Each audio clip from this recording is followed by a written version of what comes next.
Handstand park. It's gonna stop that right now. I thought it'd be cool to play with an intro, like.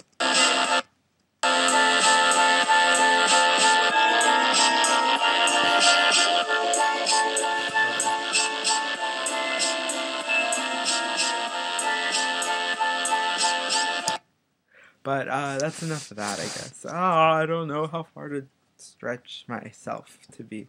I feel like such a silly ninny. Silly ninny. I'm kind of sick at the moment. My starting to come down with something. I have a bit of a cold. It's very cold in Portland, like extremely cold in Portland. It's almost ridiculous how cold it is here in Portland, but that's Portland for you. It's cold always, not always. Summer temps are nice here. I got your email. I'm actually redoing this video because the last video I made was terrible. It was so bad. Like, I think universe or the internet, I'm gonna go with the universe because I like saying the universe conspired against me. That the last video did not get uploaded because I passed out and I shut my computer off before I could finish uploading. So I'd like to say that's the universe's way of saying, no, do not upload this video. It is bad. Bad juju. Bad juju for you, and just not worth it. It was 20 minutes too. I didn't realize how long it was. And I am going to say this now, but I refuse to edit any of these videos because that would require me to listen to my voice. And the sheer willingness to want to listen to my voice and edit through parts of the video will make me feel very sad because I don't like how my voice sounds. Yeah, but that's a whole other insecurity. Your email was so lovely. I'm actually going to okay, so I need to figure out which. Yeah, so I'm gonna continue to talk, but I'm excited to read when I read the email that you found like interest in medicine and that you feel though you can come back to the US and do work, but you also feel like it might be a waste of time to be there. Not a waste of time, but like your energy could be spent doing something else maybe that you can't do there, and that's maybe you. Perfect belated New Year's to you. You were actually ahead of us, I'd like to say, if I'm right. Let's hope. Work is going pretty well. I am very grateful that you consider me to be a wonderful human being. That means a lot. I also consider you to be a very amazing human being, if you don't believe it or not, but I'm sure you hear it so often that it almost becomes like a numbing sensation. Not numbing, but very like overly said sentiment. But it is, I do mean it, Sam Parker. You're a very wonderful human being and capable of doing many things. Oh, I do a thumbs up, because you're so awesome and you're very cool, and I'm glad that we have this kind of rapport, that is the word, rapport, that I can make a video responding to your emails, because I hate email. Not that I hate emailing, but I feel as though it's much easier for me to display myself in this format as opposed to me typing it all out. I feel as though I get lost in translation when I have to actually like use words. But then again, some would say that's ignorance and that's a lack of intelligence. Shit. That's a whole other story. Blah blah blah. We won't go too far into that. I hope, well, let's hope I look glowing in the video, because if I didn't, I don't know what I look like then. Probably just a mess. But I was baking and I was talking and I was a little inebriated. I was a little under the influence when I made that video.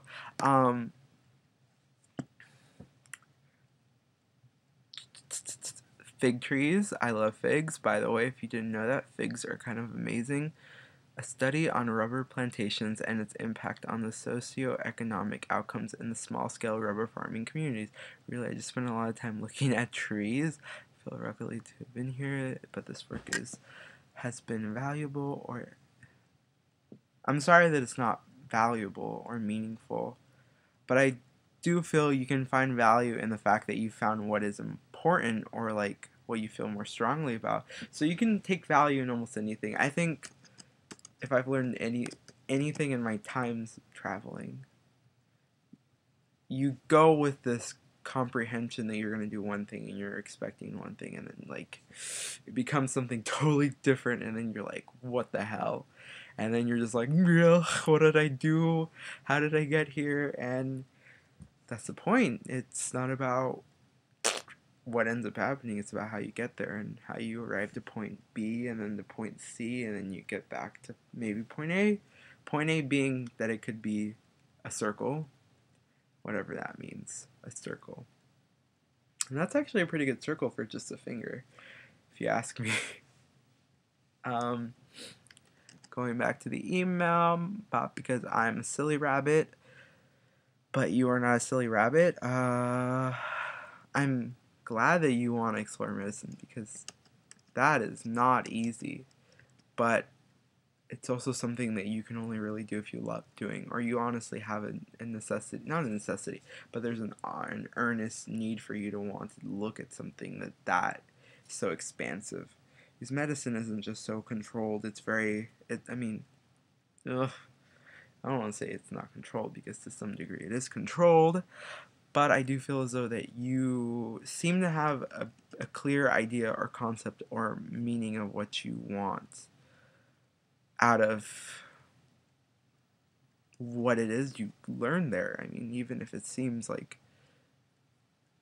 so lackluster now, I mean, there's so much to learn from so many different things and so many different people, and like, I think the one thing I learn all the time from like working at my job, from what I've learned again at working at my job, is that people who are like our age, because you're 21 yet soon. I assume you're 21. But even people working at my job who have worked there for like 60 years, 7 years, and they're like well into their 20s, and it seems as though they don't have any actual like aims to do anything else with their lives other than just working there. And it makes me question the integrity of what I'm doing there, but only to the degree of that I'm using it as like a landing point, like a jumping point, I mean. That I'm using it to like get to something else. But at the same time, I feel as though everybody has that concept and everybody has that idea and those morals. They're going to use something as like a platform to get to the next thing, and then to the next thing, and then to get to wherever it is that they want to get to. But I feel like you can get lost so easily within it. Oh, like things add up, things change, you delay time, you try to you tread your base. Sometimes you just drag your feet not meaning to, and I feel like I don't want to drag my feet working there, and I feel like maybe that's how you feel, that you may be dragging your feet just a little bit doing something that you honestly maybe don't have as much passion for, care for. um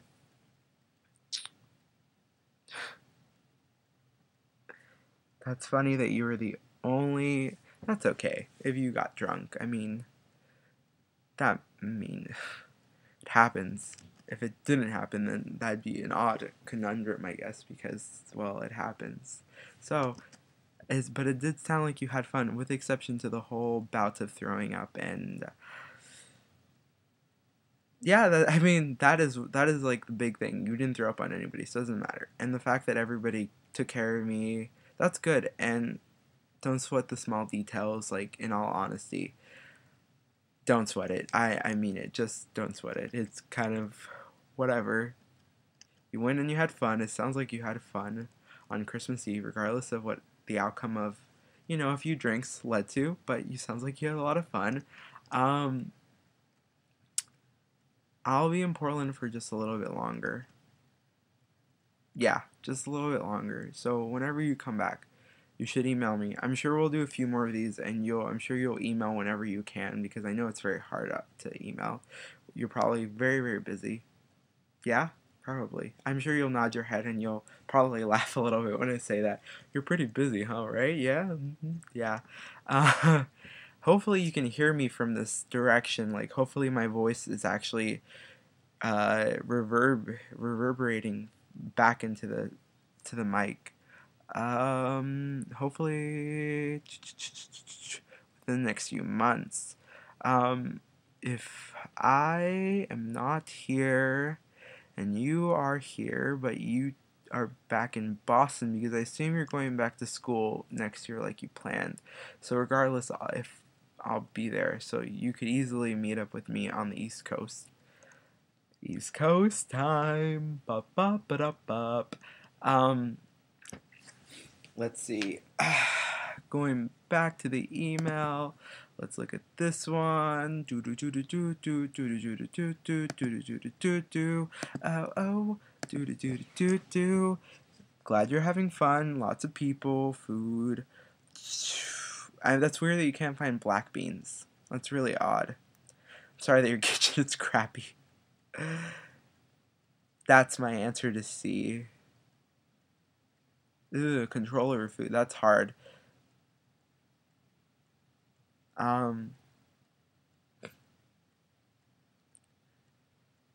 I wish that I was clear and concise and coherent before the trip. As I mentioned in the earlier email, this experience has really changed what I thought of as meaningful work. This work is valuable in many ways, but not to the point where I'd want to make it my life's work. And since I feel irresponsible and ashamed, you shouldn't feel ashamed. Life is all about opportunities. If you don't take the opportunities and you don't ever seize anything, I mean, you never really learn anything. You really can't be ashamed for anything you've done at this point. Like, you shouldn't be ashamed. You shouldn't feel bad that you're doing something that at the end you didn't really feel was worthwhile, because, I mean, that's what it is. Sometimes you end up doing things and they're not what you expected, and they may not be fruitful. Their outcome may not be fruitful to what you expected, but that's life. I mean, it's fine. You understand what happened this time, and whatever you end up doing next in the path or in the sequence of events, you'll know. That's pretty much it. Like, you can't beat yourself up about it, because the minute you do, then you're really setting yourself up for a lot of failure, which isn't okay. Nobody should set themselves up for failure on any level.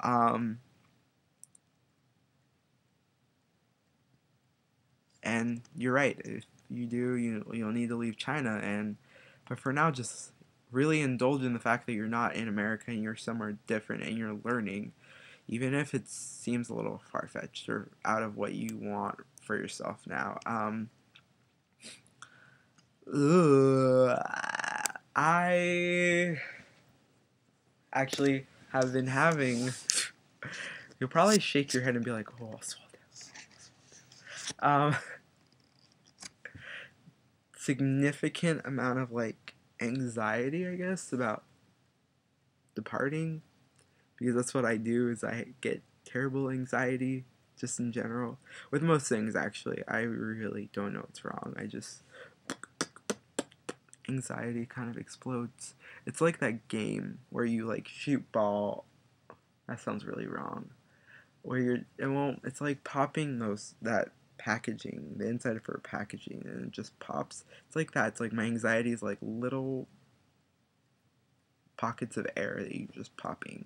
Sometimes I don't mean to pop the pockets of air inside of the bubble wrap, but it just happens, and then I get really anxious and nervous, and every so often I'll hit a pocket, and then I'll get really anxious and nervous, and that's life.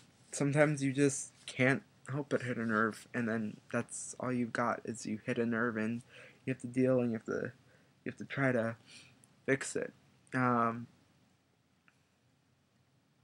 I think I'm always constantly changing my mind about what I want to do. There are things that I really want to do, but it makes me very nervous to even think about the enterprise, like the income, like how much of my brain it would have to take to wrap around those things that I want to do. And that's the thing, I think it drives a lot of the anxiety, is that those things are easily things that other people want to do, and it's like not even just myself wanting to do those things. There's a lot of people who want to do the things that I probably want to do. Because of that, it's just anxious and it makes me nervous, and then it makes me question my own integrity if I can do something and thrive within a city that's probably bigger than that's bigger, not bigger than, is bigger than Portland, where there are people who are doing the exact same thing, looking for the exact same things, and striving for the exact same things, regardless of whatever those things may be. We're all striving for something similar, and, it's not failing. you know, not failing. But, I don't know, honestly, what my brain is going through. I'm still working at Urban Outfitters because they haven't fired me yet. So it must mean that I'm doing a really good job, or they just are keeping me there for giggles and laughs. But I'm still working there. It's fine. I am enjoying my coworkers. I'm enjoying meeting new people there. I'm enjoying meeting people who have ambitions. There are some people there who do have ambitions. Comparative to what I said before, I do feel as though there are people there who have ambitions, and I feel there are people there who kind of are just doing that just to do that, and they have nothing else going for them.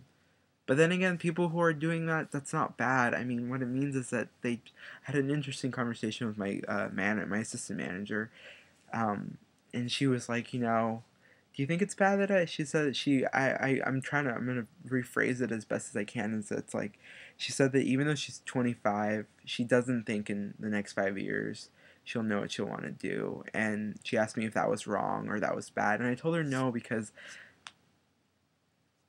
it's not. I don't think anybody really ever has it figured out. I think when you're a child, you have some sort of concept, or like guy some sort of idea of what you want for yourself, but at some point or another you lose a lot of it growing up, and you lose a lot of it just with how hard the times are, or what the times look like. I mean, people lose themselves a lot. They lose themselves in everything, and then at the end of the day, it's like people are always constantly trying to either catch up or trying to make up time. And I feel as though I don't want to make up time, and I don't want to have to catch up with it. Just feel like I want to make time for myself and make the time happen, but also feel like time is catching up to me, and that's all that really matters. And your words mean a lot, so I take to heart everything you say, Sam Parker. I'm sure you'll probably think, oh, Oswaldo, you and your silliness. But, yeah, if you actually, this is a good, when you have, I guess all I'll say is this, when you have time, you should look up, director slash writer slash actress by the name of Miranda July. Miranda July. Look her up. She's written a few books. She's also she has directed and written and acted in 2 movies. One of it, which is called Me, You, and Everyone We Know. And I'll say it again: Me, You, and Everyone We Know. And then her second debut film, is called The Future. I think you should watch The Future just because it's a catalyst. I mean, it makes me think a lot about the future. It makes me think a lot about what I'm doing as an adult, or as a 22-year-old, and makes me question everything, and makes me want to do things with my life. So I leave you with that. I'm wishing you the best. Look at this pear core. I left it out on a plate earlier this afternoon, and it like totally hardened. That's kind of cool, but not really. It's also kind of gross. Oh God, I should probably go to bed. I feel really terrible, and it's like 2:25 in the morning, and this is almost 20 minutes, and you're not gonna watch all this. Oh God. Okay. I'm wishing you a good day, good night, and I look forward to your response. Hopefully you watch all this. If you don't, I'll totally understand. And I leave you with this.